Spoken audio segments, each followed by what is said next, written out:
Alors dans cette vidéo, je vais vous montrer comment je m'organise exactement, comment s'organise une journée en fait de trading facilement.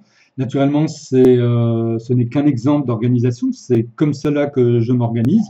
À vous ensuite de vous faire un modèle pour vous où ma façon de faire vous convient et vous la copiez 100%, ou elle vous convient en partie, vous prenez ce qui vous convient et ensuite vous la complétez par d'autres façons de vous organiser. Moi, je ne détiens pas une méthode complètement figée, mais je pense que chacun doit avoir sa façon de s'organiser. Par contre, beaucoup ne savent pas par où commencer, et d'où le but un petit peu de cette vidéo aujourd'hui. Alors tout d'abord, quand je commence, je vais regarder ce qui s'est passé dans le tableau Stat RSI. Pourquoi ce tableau-là? Ce tableau-là vous donne en fait des signaux quand le RSI est en tendance, et pas simplement quand il est en achat ou en vente, simplement quand il est en tendance. Donc en général, ces signaux-là sont de bonne qualité, et surtout, il y en a beaucoup, et ce qui permet un petit peu de voir ce qui s'est déjà passé avant que vous ne commenciez. L'intérêt, c'est que dès que vous pouvez, vous ouvrez votre ordinateur, de façon à voir le robot qui tourne, et puis engranger des signaux, et ensuite comment on s'appelle, des mettre dans un utilitaire, comme moi je mets sur Excel, ici. Donc là, je vais recopier, vous voyez, alors tout est en liste alphabétique. Sur l'utilitaire, moi j'ai mis tout en liste alphabétique également. J'ai par exemple AUDCAD, je vois ici, donc vous vous fiez aux couleurs, ça va beaucoup plus vite. Ici c'est en bleu, donc c'est en achat.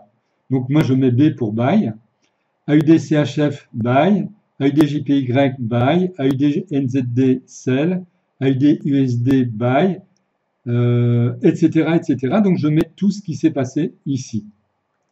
Vous voyez un petit peu comment faire. Ça va vous permettre d'avoir une vision globalement de ce qui se passe avant que vous n'ayez commencé à trader. Parce qu'ensuite, les signaux peuvent très bien évoluer. Vous pouvez très bien avoir un signal en vente après sur AUD4, etc. Donc à chaque fois que ça va évoluer, dès que vous allez avoir un autre signal, quel qu'il soit, vous allez marquer, par exemple si c'est sell pour AUD4, quel que soit le signal, vous allez mettre un sell, un S pour sell ou V pour vendre, comme vous voulez. Moi je parle anglais tout le temps, donc je le mets en anglais. Et ça vous permet de savoir ce qui s'est passé. Ça a commencé en bas, ça a passé en sell, ensuite ça revient peut-être en bas, etc., etc. Au moins, ça vous donne une vision de ce qui se passe sur chaque support, et cela sans faire d'efforts, sans avoir comment on s'appelle, à essayer de réfléchir si ça évolue ou pas. Là, tout de suite, avec le tableau Excel, eh bien, vous allez avoir l'évolution au fur et à mesure.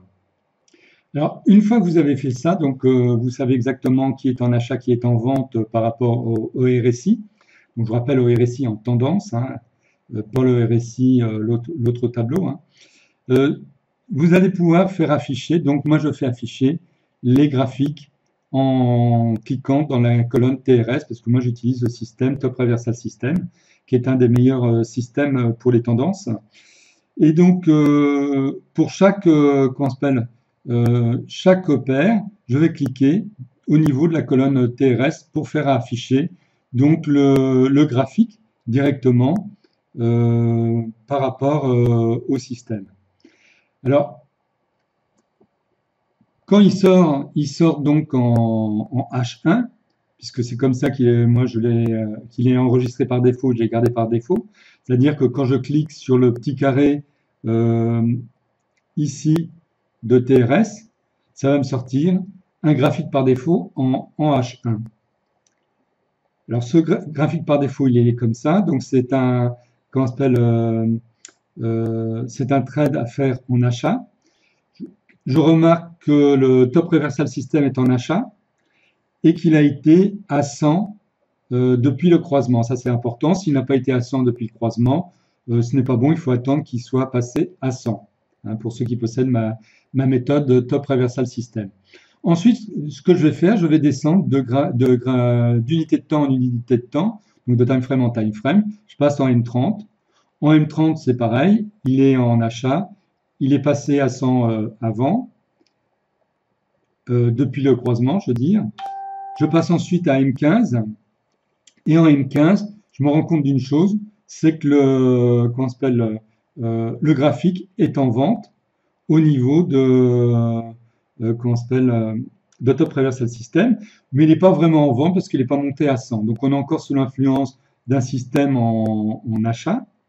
Il va falloir donc attendre que Top Reversal System passe en achat. Et quand il passera en achat, il va me donner une alerte qui va apparaître là, et ça va faire aussi une alerte sonore. Et donc à ce moment-là, je vais regarder ce qui se passe. Et comme je vais avoir laissé mon graphique en M15, eh bien, je vais tout de suite voir que c'est passé en achat. Et une fois qu'il va passer en achat, je vais redescendre en M5 pour voir s'il est en achat et en finale en M1 pour voir s'il est en achat. Donc là, tout de suite, je le laisse en M15 pour avoir donc cette fameuse alerte dans le temps. Ensuite, je vais passer à AUD-CHF. AUD-CHF, c'est en achat, ici. Donc, je regarde ce qui se passe, toujours en cliquant pareillement, et je me rends compte qu'en fait, que AUD-CHF, pour l'instant, est toujours en vente au niveau de Top Reversal System, en H1, donc ce n'est pas la peine d'aller plus loin. Je vais attendre que AUD-CHF parte en achat. Je ne vais pas vous faire sur tous, mais vous allez faire encore sur une ou deux. AUD-JPY, donc AUD-JPY, c'était en achat. Donc voilà, je regarde ce qui se passe ici. Et AUD-JPY est encore en vente au niveau de Top Reversal System. Donc pour l'instant, je n'acte pas. Je vais attendre que Top Reversal System passe en achat ou alors que le système passe en vente. Hein. Donc ça, c'est encore autre chose. Il faut surveiller. Pour l'instant, on est en vente, mais il n'est pas impossible que les cours repartent en vente et ensuite Top Reversal System parte vraiment en vente. Et dans ces cas-là, c'est la vente qu'il va falloir surveiller dans le futur. Alors, je ne vais pas tous vous les faire, mais je vais vous en faire une autre qui est intéressante. Je crois que c'est NZDCAD. Alors, NZDCAD en H1. Donc, NZDCAD, c'était, si on revient ici, c'était en achat. Vous voyez? Pour l'instant, en encours EC, la colonne EC, c'est le nombre de pipes en encours qu'il y a depuis le signal. On est déjà à 35-36 pipes de plus-value depuis le début du signal et c'est monté à 51,5 pipes.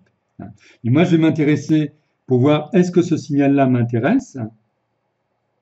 Donc NZDK, je reviens ici.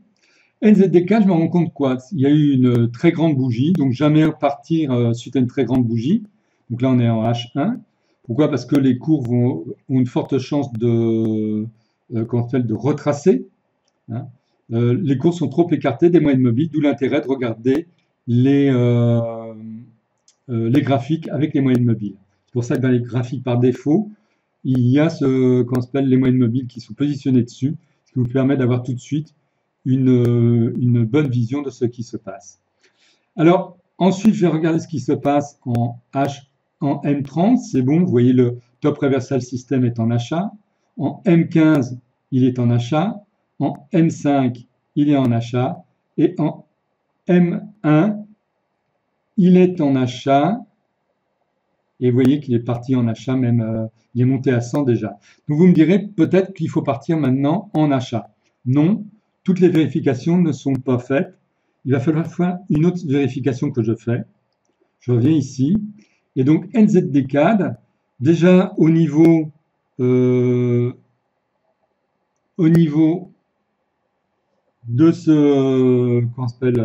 de cet utilitaire-là, je vais mettre une petite couleur.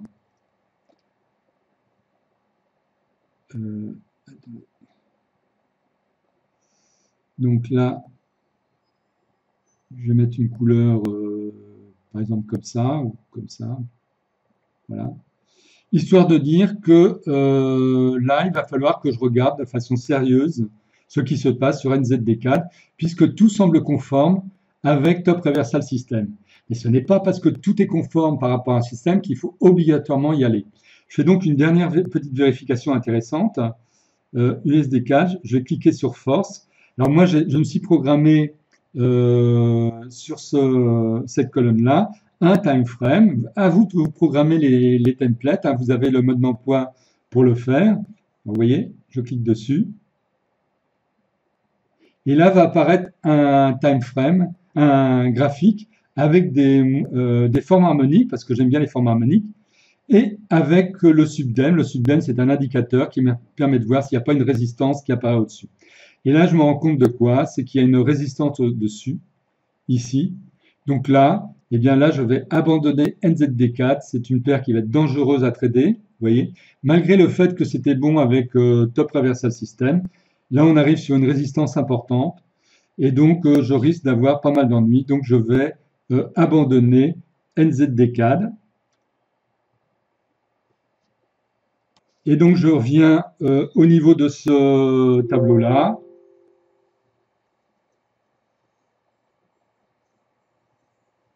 Et je vais, comment s'appelle, supprimer la couleur, puisque là, moi, je considère que c'est dangereux de partir sur cette paire-là, malgré les bonnes indications qu'on a avec Top Reversal System. Alors, il est sûr que peut-être que les cours vont réussir à passer ça, mais vous voyez qu'on a un deuxième subdem derrière. Personnellement, je préfère être assez vigilant et sélectionner les paires qui n'ont pas vraiment de choses qui risquent de faire capoter un trade dans le futur proche, et donc plutôt me concentrer sur ce qui est bon ou pas dans les trades possibles à sélectionner, donc qui vont arriver d'ici peu de temps. Vous voyez un petit peu comment je fais au niveau des sélections. Contrairement à ce que certains pensent, hein, certains pensent qu'avec un robot, on part tout de suite dans un trade. Non. Le robot, lui, va vous donner comment s'appelle, des alertes, hein, tout un tas d'alertes, des alertes par rapport au RSI, des alertes par rapport au super signal. Vous voyez, il y a aussi donné pas mal de choses qui étaient assez intéressantes, hein, avant que je m'intéresse à ça aujourd'hui. Top Reversal System, il va donner beaucoup moins d'alertes. Et puis Ishimoku également, vous voyez que là il y a eu des alertes, mais pour l'instant c'est pas terrible. Mais c'est normal, on est en début de journée, hein, on est en tout début de la journée. Là, en France, il est 7h56, donc c'est un peu tôt encore. Il y a encore,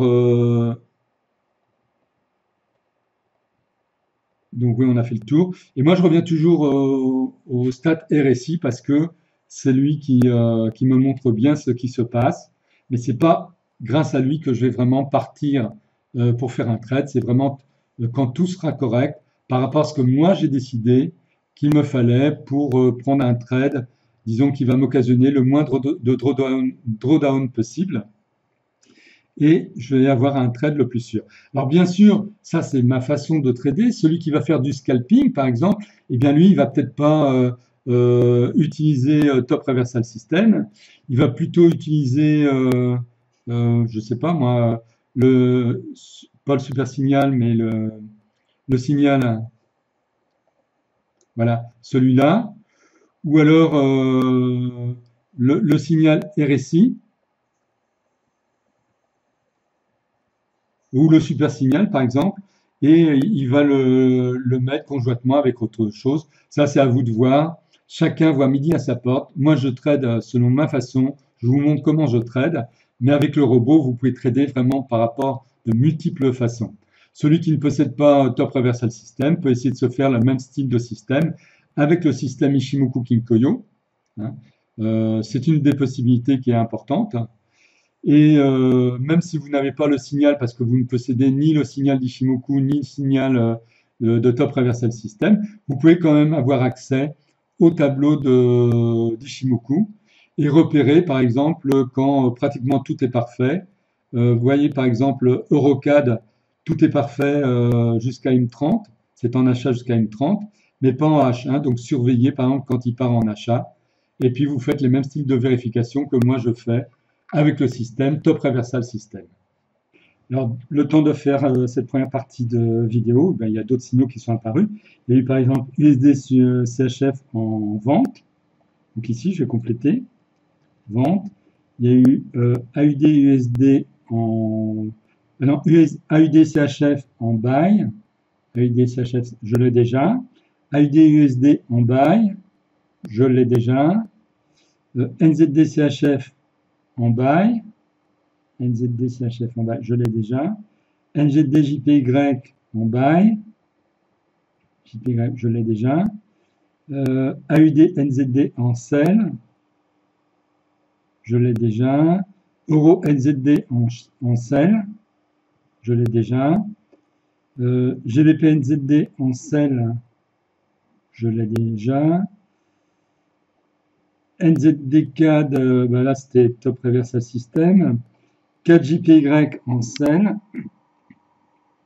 Alors là je ne l'ai pas donc je marque en sel. Euro USD en sel, je ne l'ai pas, donc je marque. USD CHF en buy. USD CHF en buy. Alors vous voyez, USD CHF c'était en sell, maintenant il passe en buy. Je marque. USD CHF en buy, ok. Et puis là c'est un indice, bon ça ne m'intéresse pas tout de suite. Alors maintenant on va regarder ce que cela donne. Donc là, j'ai eu donc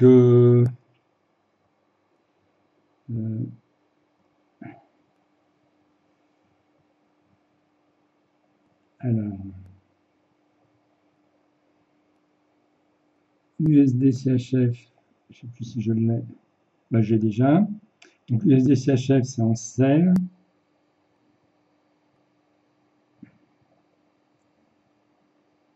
Et c'est passé en buy. Donc là c'est important de regarder ce qui se passe. Je reviens en H1. Donc là c'est en buy. Et c'est donc dans le sens de la tendance en H1. On revient en M30, c'est aussi en achat. En M15, c'est en vente. Donc pour l'instant, je reste bloqué en M15.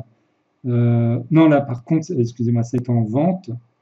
Le signal était en vente. Non, je vous dis une bêtise, je suis un peu fatigué. Donc en H1, c'est en achat. Donc j'attends que ça passe en vente. AUD CHF, c'est en achat. Donc là, bah là c'est en vente, donc on attend que ça passe en achat. AUD USD, c'est en achat. Et bien là c'est en vente, donc il faut attendre que ça passe en achat, que le Top Reversal System passe en achat. NZD CHF,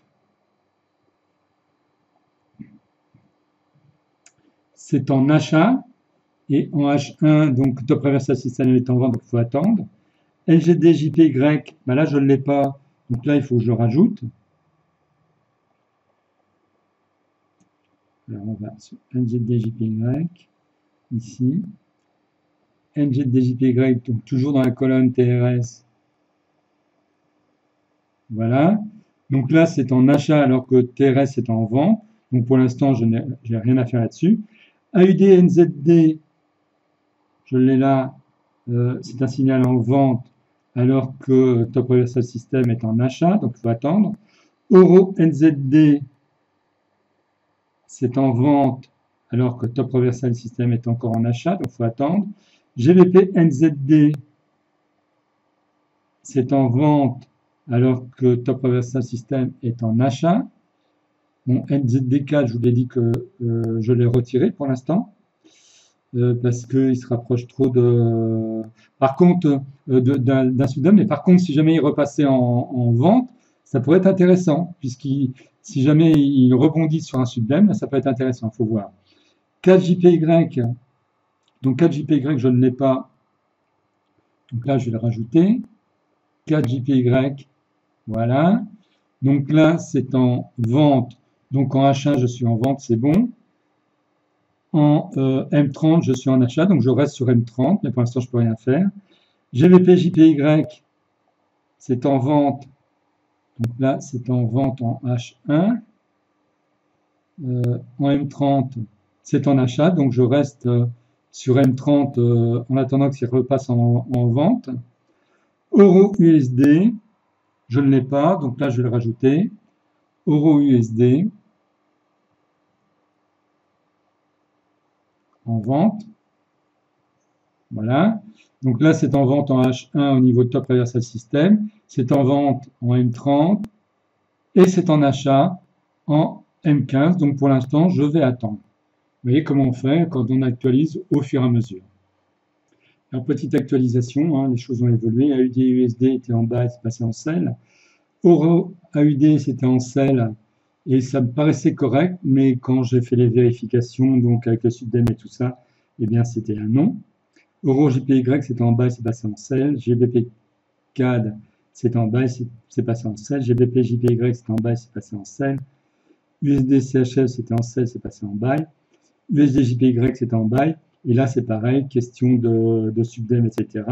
Donc là, j'ai mis un non catégorique. Je ne vais pas trader cette paire-là. Le gold, il était en sell, il est passé en buy. Alors, quand on regarde le tableau ici, ben, on se dit par exemple, si je regarde les noms, voilà. Ici, on a par exemple 70 pips sur GBP NZD. Pourquoi n'est-on pas parti donc en vente là-dessus? Enfin, moi, pourquoi je ne suis pas parti en vente? Eh bien, je vais vous montrer pourquoi. C'est tout simple. C'est que pour l'instant, c'est sur là, il y a eu cette grande descente-là. Vous voyez? Là, actuellement, il y a une grande distance entre les cours et la moyenne mobile ici, court terme. Vous avez en gros 71 pips. Donc, si jamais vous étiez parti en vente ici, eh bien là, vous risquez d'avoir un retracement de 70 pips en gros et vous prendre un super drawdown. Alors qu'en faisant les vérifications que je fais, eh bien, ça vous évite de les faire. Là, vous voyez que c'est en vente théoriquement que l'on doit partir et Top Reversal System est toujours en achat, en H1. Donc lui, il dit il ne faut pas partir maintenant parce que de toute façon, ça va faire du yo. À un moment, lui, il va passer en vente et à partir de ce moment-là, il va falloir s'intéresser à ce trade, donc en vente, mais pas avant. C'est pourquoi il y en a beaucoup en fait qui perdent pas mal d'argent parce que là, ils se positionnent toujours trop tôt et ils font pas attention qu'il peut y avoir des retracements importants qui peuvent survenir. Ça c'est dans mon système, moi je fais attention à ça. Dans d'autres systèmes, par exemple, si vous faites du scalping, vous faites pas attention à ça, vous y allez, puis ça marche ou ça marche pas. Il vaut mieux que ça marche plus souvent que ça marche pas, bien sûr. Alors cette journée du 20 avril a été une journée particulièrement pénible. Pénible pour plusieurs points, parce que c'était une journée de mise en place du marché. Et le marché a hésité tout le temps. Vous voyez que là, c'est mon suivi quotidiennement. Donc B, c'est pour buy. S, c'est pour sell. Quand je mets une couleur comme ça, c'est parce que je pense qu'il y a quelque chose d'intéressant à regarder. Quand je mets un nom comme ça, eh bien, c'est parce que j'ai trouvé qu'il y avait des gros problèmes. Donc moi, je fais des vérifications par rapport comment s'appelle, aux résistances. Et là, par exemple, eh bien, on était à côté de résistance, là aussi, également ici. Donc je supprime les paires qui ne m'intéressent pas. Ensuite, vous voyez, par exemple, AUD et USD, ça fait achat, vente, achat. Euro JPY, c'était achat, vente, etc. USD CHF, vente, achat, achat. GBP4, achat, vente, achat. Euro JPY, pareil. Enfin, c'était vraiment difficile. Je n'ai repéré en fait qu'une seule paire qui pouvait peut-être, et c'était vraiment pas évident, peut-être être intéressante au moment où je regardais tout ça. Donc j'ai mis en jaune ici, donc c'est pour me dire que il fallait que je la regarde de très près. Donc là, j'avais donné pour mon groupe confidentiel Forex, j'avais indiqué le marché se met en place doucement aujourd'hui. Tout ça pour dire que ça faisait que de passer dans l'achat ou en vente et que c'était difficile. Ensuite, j'ai indiqué qu'il y avait trois paires à surveiller. AUD CAD en achat, Euro JPY en achat, Euro JPY en achat. Mais vous voyez que en fait, Euro JPY, il est passé en achat, en vente, en achat, en vente. Donc après, je l'ai supprimé. Et GBP NZD en vente. Et c'est GBP NZD qui s'est déclenché. Et moi, je suis donc parti en vente. Donc là, vous voyez, c'était tard. Hein. Pour moi, il était presque 17 heures heure du Vietnam. Donc, je crois qu'on est à plus de 5 heures de la France. Donc, il était midi en France à peu près. Et je me suis positionné. Ensuite, comble de malchance, j'ai eu plein de coupures de courant assez longues, sans aucune explication. On est encore en confinement ici au Vietnam, donc c'est difficile d'avoir des informations. Mais ce qui fait que je n'ai pas pu du tout suivre mon trade. Et au bout d'un moment, j'ai eu le courant qui est revenu. J'en ai profité pour faire un break-even sur cette paire-là. Et j'ai mis un take profit par rapport à une réalité du graphique, je vous montrerai après, et où le stop loss était tapé, où je perdais pratiquement rien, ou alors comment ça s'appelle, mon bénéfice était atteint. Et là, c'était intéressant puisque je crois que ça faisait dans les 70 ou 80 pips, je sais plus, de profit. Donc, c'est ce que j'ai indiqué ici. Chez moi, j'ai eu pas mal de coupures de courant aujourd'hui et je n'ai pas pu suivre grand-chose. Je vais me coucher, je vais faire un break-even sur GBP/NZD et un take profit à 2.04741. Donc, ça, c'était le take profit pour dire que si quelqu'un me suivait, ben, que moi, mon take profit était à ce niveau-là et qu'à la limite, il pouvait également le positionner à ce niveau-là. Naturellement, je ne donnais pas l'explication parce qu'après, c'est long à expliquer, mais au moins, il y avait un niveau qui était défini. Et puis, je marquais, je verrai demain si l'un ou l'autre a été touché. Et puis, quand je me suis réveillé, ben, j'ai bien vu que mon trade était clôturé, mais pas par le take profit, mais par le stop loss. Alors voici donc, là c'est un template que donne le robot, donc avec des moyennes mobiles, des forces, et puis le système top reversal system. Donc là moi j'étais en vente. Je me suis positionné ici en vente et ça clôturait donc ici quand mon stop loss était tapé. Là j'ai positionné la ligne où j'avais mis mon take profit et vous voyez qu'en fin de compte ça tapait dans la ligne, mais avec le stop loss, le spread pardon, malheureusement mon trade ne s'est pas débouclé. C'est bien dommage, à vraiment peut-être très peu. J'avais bien positionné mon take profit qui correspondait en fait à une ligne de soutien ici, vous voyez, ici, par là. Là, il y avait une hésitation ici, donc c'est pour ça que j'avais positionné exactement à ce niveau-là, c'était vraiment pas du hasard. Mais voilà, le marché a bien rigolé en voyant mon stop loss, m'a fait la nique et est reparti en achat. Et j'ai bien fait donc de mettre de faire un break-even parce qu'ensuite les cours sont bien remontés. Donc voilà ce qui s'est passé hier. Bon, cette vidéo, j'espère, vous aura appris un petit peu une des méthodologies que j'emploie. Aujourd'hui, je vais pas, donc on est mardi, moi je vais pas faire de trade parce que je suis complètement crevé. Je vais peut-être faire des trades pour moi, mais comme ça, pour tester une nouvelle méthode. Et je reprendrai donc ce que je donne, les recommandations pour mon groupe confidentiel Forex, donc mercredi, avec peut-être la nouvelle méthode que j'ai réfléchi pendant justement ces coupures de courant et qui, je pense, peuvent donner de bons résultats. Alors, avant qu'on se quitte, je vais vous montrer quand même, j'en profite pour vous montrer un petit peu comment ça fonctionne au niveau des statistiques du robot. Donc, lui, il a des statistiques par rapport au dernier trade donc, en cours, que lui, pour lequel il a donné une alerte. Et donc, chaque tableau ici, enfin, Force, Go, SS, TRS et IFI, ont donc un tableau de statistiques. Alors, ce qu'il faut voir, c'est ici, EC, c'est en cours. Donc, quand c'est en rouge, c'est une perte. Quand c'est en bleu, c'est un gain. Le maximum qui a été atteint, il y a eu donc le minimum aussi qui a été atteint dans l'autre sens. Naturellement, ça ne tient pas compte du spread.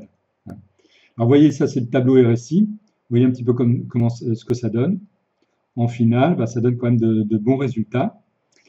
Si je passe maintenant sur le tableau, alors je vous rappelle que le tableau RSI, c'est un tableau qui prend en compte le RSI quand le RSI est en tendance.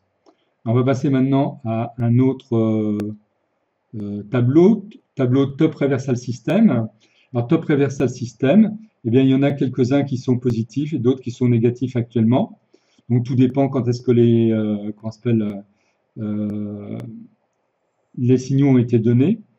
Et c'est monté quand même pas mal en positif sur pas mal de supports. Donc à surveiller.